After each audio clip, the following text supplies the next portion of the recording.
Hello, and welcome. Name's Derek, and I sell physical media on eBay. I make videos about that stuff. Alright. A little moody. Reminds me of that kind of AI channel, music channel called Mr. Moody.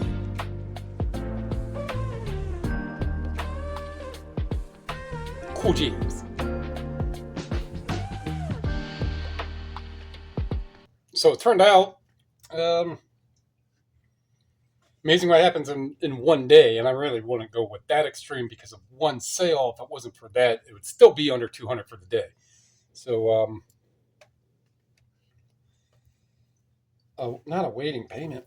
Everything's paid for. It's so nice that eBay finally got that really figured out.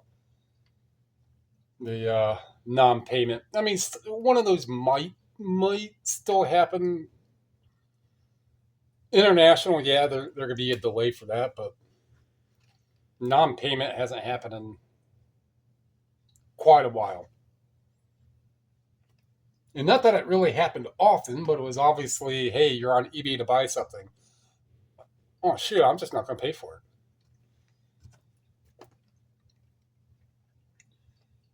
So, it was it is 9 sales for $415.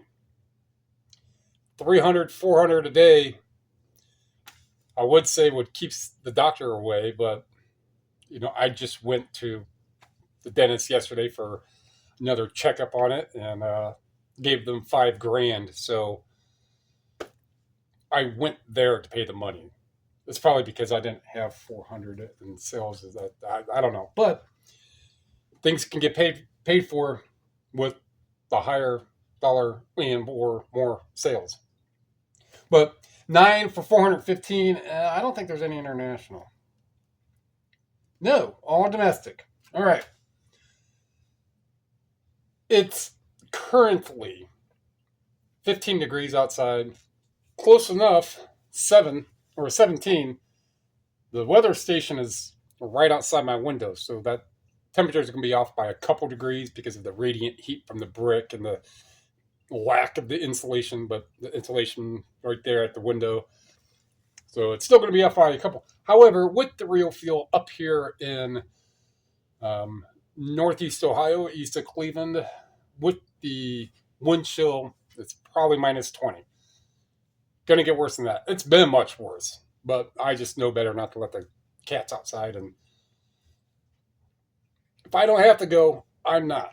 That's definitely one of those where if I don't have to go outside, I'm not. If it was 15 degrees outside and 15 degrees, and if I really wanted to, I would. But all I listed yesterday was a CDs, and I think it looks like maybe 20, 22 maybe that I got listed, and did a couple sell similars. Well, let's find out what this stuff is. D for Criminal Minds.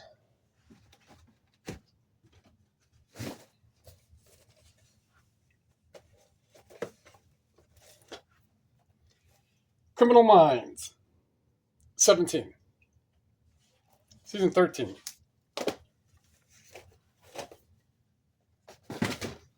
This is a tape. I'm going to go get this. It is Rick James, bitch! If you ever watched Dave Chappelle. But this is 15. This one I do not think I got this from the business estate sale. I mean, I could probably, and I probably didn't because most of those open ones are rewound, and that one's. But still, if I paid it 50 cents or $1 or less or which have you, 15. Even if I paid 2, it's still 15. It doesn't matter if it's a cassette. It's still something that has some value for that. But most likely, yeah, it was under $1. All right, so this is a non-media item. some Moroccan oil. Wife and I were up at Savers a handful of days ago. And she's just meandering and looking through, and she'll pick something up every once in a while for me to kind of really look at, or she will scan with the app as well. And it was in a bag of something. I think the bag was like $4. I think we kept one other thing from that bag, but this was in there as well, and it sold for 34. I sold Moroccan oil before and some health and beauty. I used to do a little bit of health and beauty. I got a few complaints about expiry. Something expired or something along those lines, and there was a collector's mark, maker's mark, something club. It's like a dark blue something. And she got it. She's like, "Oh, it's expired." It's like there's no expiry date anywhere on that package. Because there's like 4 different pictures that you could see at the very bottom, and different parts of that bottle, whatever it was. Like, how am I supposed to know that? Oh, you're deceiving people. You're not sure. It didn't have an expiry. All the other items that have an expiry, I show that in the title. Nice try. So people think that resellers, a lot of them. Oh, let me rephrase that. A lot of buyers think that experienced resellers are just so naive, just so inexperienced that these buyers conjure up this one idea, like, "Oh, I'm going to get him with this." It's like, you want me to? Actually, I just got something from someone in regards to a DVD, right? So they said, "Hey, I put this in my DVD player, and I'm listening to it, and it skips or it stops playing or something." So I wrote back very nicely. I don't see any, and if it did have a problem, I have a JFJ machine, so on and so forth. When they sent me the message, first thing I did, I went in and I looked at their feedback that they've left for other sellers. And sure enough, my apprehension was correct. They've left plenty of negative and neutral feedback. So I'm like, all right, let me tread on thin ice with this one and kind of see how they respond to it. I'm like, oh, well, I went ahead and did that. I told them to wipe it down with a microfiber. I'm like, oh, I went ahead and did that. It's not skipping now. Sounded to me, I was able to infer something that you're trying to do something a little different. Like, you're coming at me with my account, eBay account's 15 years old, almost 5,300 feedback, and I don't 3,500 items sold last year, and you want to come to me and with this little claim like this is my very first rodeo?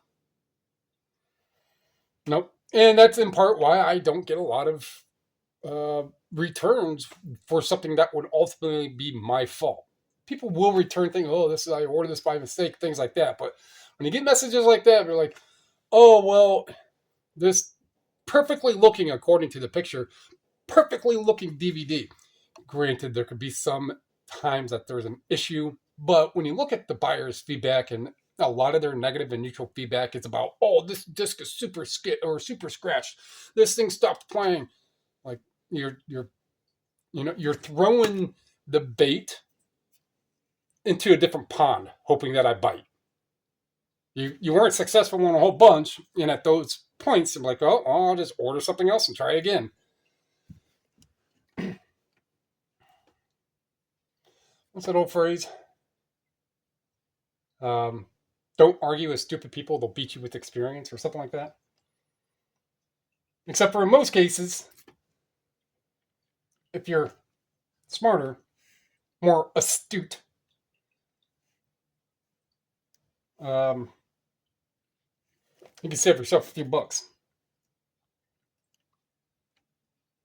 All right, let's get back to this.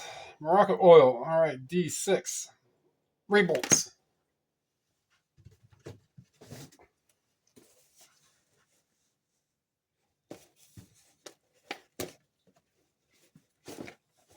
Ray bolts, $12.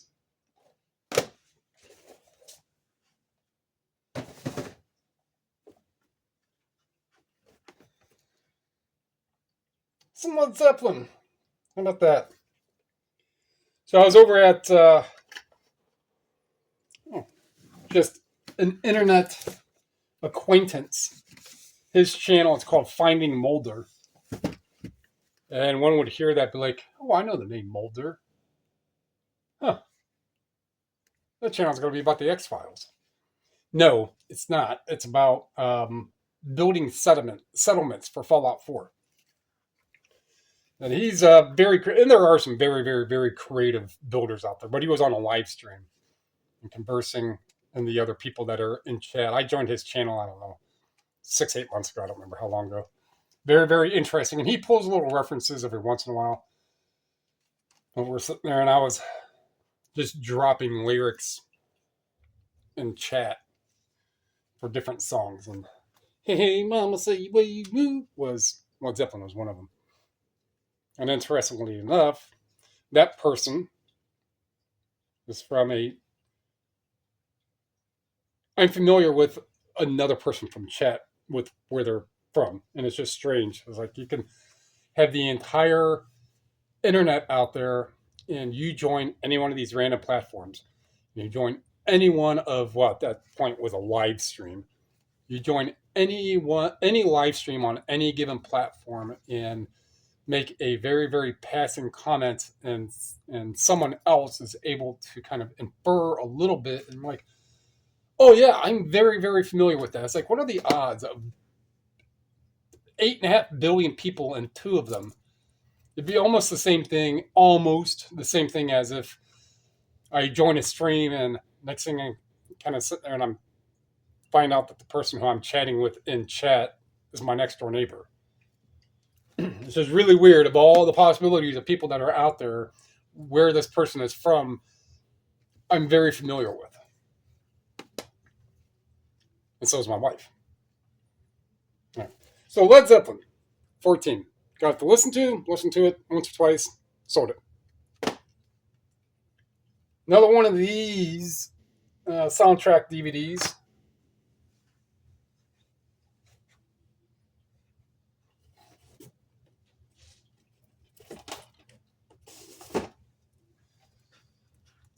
But the channel is Finding Mulder. And I probably joined his channel and he had 100, maybe 200 subs or so. It's definitely grown because of the live streams. Interesting, cool little group of people. If you do Fallout 4, and my reach of people is so small, but if you like Fallout 4, or you just even want to look at on how expansively creative some of these builders' brains go with the ideas of what they come up with the items that they have available to work with and the small bugs and glitches that the game allows. So it is really, really cool.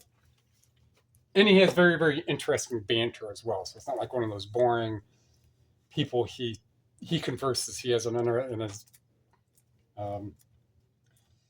well seasoned. Another one of these, $26. Here comes a zinger. Gonna drag these out. These 3 books is about 15 pounds. Well, 15 pounds is probably an overstatement. I mean, I can get the scale and find out. These 3 books, USS Midway, and each one is for 1962 and 62 to 63, and whatever year this one is,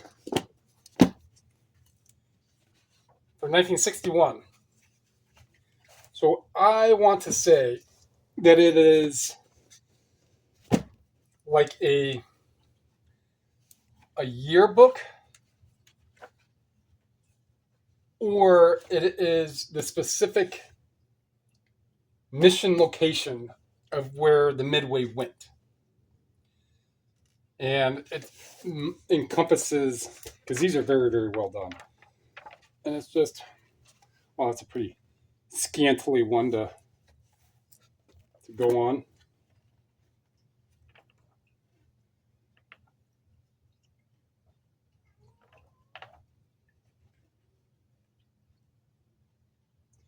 Oh, so kind of, still kind of like a yearbook.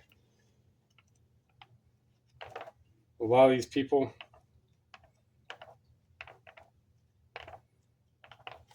So there's three of them. So Savers had all three. I think I just looked one up, and one definitely had some value to it. They're ones to where it's very, very, very specific. So I got the three and just put them together. I don't know, I've had them 4 or 5 months or so. But these definitely lightened the mood, like playing Barry White. Lightens the mood. And my cats.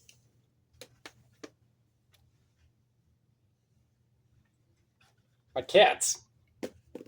Well, all but Rocket and Drac, who is the kitty cat's mom, not Rocket's mom. But they went outside and they don't understand when I tell them no, it's freezing cold. They don't understand English. I think they do because they respond with meow.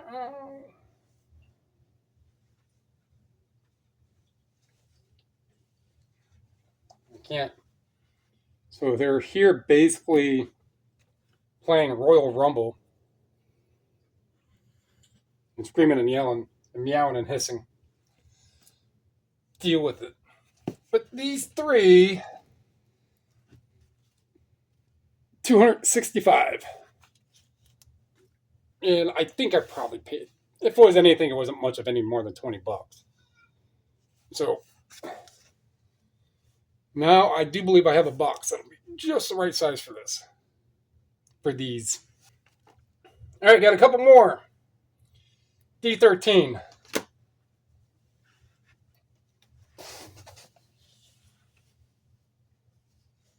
It sounded like there was a sale that just came in.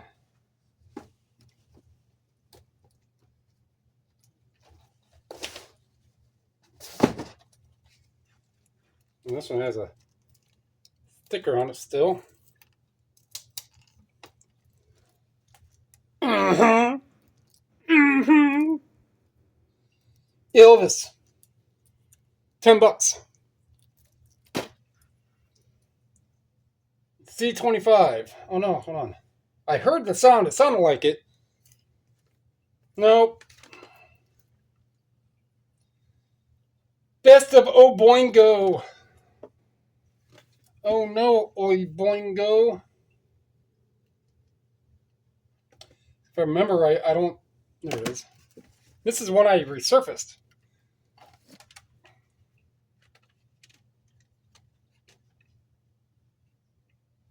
Maybe it's not. Because usually, if you use a resurfacer, even if the disc comes out super, super, super clean, and even if you wipe it down all the way, there's still going to be like little residual marks in the spindle of the compound, and sometimes even little white that's seeped over to the other side. But I don't see any scuffs or any of that, so I don't think I did resurface it. But Oh Boingo is $13. So that is 415 for 9. Picked up. Yeah, it's just winter. Some places definitely much, much colder. And a lot of, and even through the chat from that live stream I was on his name is Sean, actually. And a lot of people from even across the world were like, yeah, it's not only here, but different areas of the world are getting, an interesting weather pattern. But in this area of the United States, where, I'm more privy of, and on how the geography is, yeah. And people out here were people that are experiencing a lot of the snow and cold. You get, the people of Russia, which encompasses 12 time zones or 11 time zones. It's a massive, massive chunk of land. I mean, the United States, if you don't include Hawaii, I don't know where Alaska's at. I don't know if Alaska is Pacific as well. That's 3 time zones, 4 time zones. And you get something 3 times bigger. It gives you the idea how big Russia is. And like the same thing is like Alaska is bigger than Texas. People are like, what? Like, yep, Alaska is bigger than Texas. But people in Russia are like, it's cold. That's all. So get some books, some DVDs. Get that stuff listed today. You can move a few other things around. I got a couple other boxes. I can get some of these other things I need a lot together to list. You just kind of do some inventory work and then some in-house like home chores. I got to vacuum up a bunch of this salt. All right, so let's go wrap that one up. Like what you heard, like what you saw, like what you learned. Then dummy thingy going up. Comment down below. Subscribe, share. It's all free. And help me help you so we can all help other people. Appreciate it.